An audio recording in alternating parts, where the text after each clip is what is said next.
Hello বন্ধুরা, আসসালামু আলাইকুম। Welcome back to my YouTube channel. চলে এলাম অনেক দিন পর একটা বড় ভিডিও তোমাদের সাথে শেয়ার করার জন্য।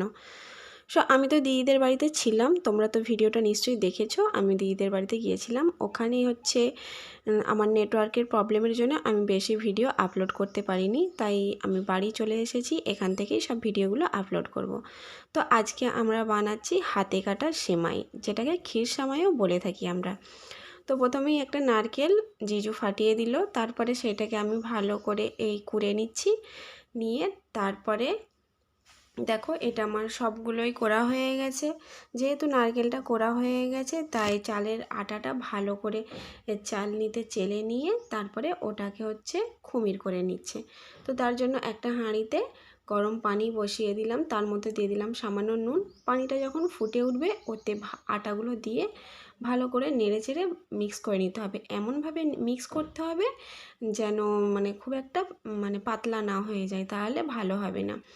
তো এটা বানানো হয়ে গেছে। দেখো, গরম গরম থাকা অবস্থায় হাতে সামান্য সামান্য পানি নিয়ে আমি এটাকে ডো বানিয়ে নিচ্ছি। তো খুবই গরম ছিল, তাই আস্তে আস্তে আমি এটা বানিয়ে নিলাম। দেখো, ডোটা আমার বানানো হয়ে গেছে। যেহেতু ডোটা আমার বানানো হয়ে গেছে, একটা প্লেটের মধ্যে আমি খানিক ময়দা ছড়িয়ে দিলাম। ছড়িয়ে দেওয়ার পরে এই আটাগুলোকে আমি হাতের মধ্যে লম্বা করে নিয়ে এইরকম ছোট ছোট করে হাতের মধ্যে চেপে এইরকম সরু সরু করে বানিয়ে নেব। তো দেখো, সরু সরু করে আমার সবগুলোই বানানো হয়ে গেছে। যে অনেকটাই সময় লেগেছে বানাতে, আর দেখতে দেখো কতটা সুন্দর লেগেছে। এটা অনেকে আবার গমের আটারও বানায়, বাট গমের আটার আমরা কেউ খাবো না, তাই আমরা চালের আটারই বানালাম।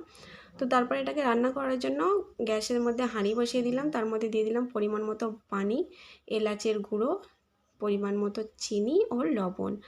হাতের সামনে আমাদের তেজপাতাটা ছিল না, তাই ওটা দেওয়া হয়নি। তারপরে দিয়ে দিলাম কুড়ে রাখা নারকেলটা, দিয়ে এটা ভালো করে নেড়ে চেড়ে ঢাকনা দিয়ে দেবো ফুটে যাওয়ার পর্যন্ত। তো দেখতেই পাচ্ছ, এটা ফুটে গেছে। তো তারপরে যে সেমাইগুলো তৈরি করে রেখেছিলাম, সেগুলো এর মধ্যে দিয়ে দেবো। তো দেখো, এইভাবে হালকা হালকা করে সব কটা দিয়ে দেবো এর মধ্যে, দিয়ে চামচের সাহায্যে ভালো করে নেড়ে দিচ্ছি। তো এটা তো এরকম হলে খুবই পাতলা হবে, খেতে ভালো লাগবে না, তাই একটা বাটির মধ্যে চালের আটা নিয়ে তাতে সামান্য পরিমাণে পানি দিয়ে এটাকে একটা পাতলা থিক ব্যাটার বানিয়ে নেওয়া হলো। এই ব্যাটারটা এবার ওই হাঁড়ির মধ্যে ঢেলে দেওয়া হবে। তো এই হাঁড়ির মধ্যে ঢেলে দেওয়ার পরে এটা সামান্য নেড়ে দিয়ে ঢাকনা দিয়ে দিলে দেখবে আমাদের সেমাইটা পুরোপুরি রেডি হয়ে যাবে। তো কার কার এই সেমাই খেতে ভালো লাগে কমেন্টে অবশ্যই জানিও। তো আমাদের তো খুবই ভালো লাগে। তো দেখতেই পাচ্ছ, এবার দেখো কতটা গাঢ় হয়ে গেছে।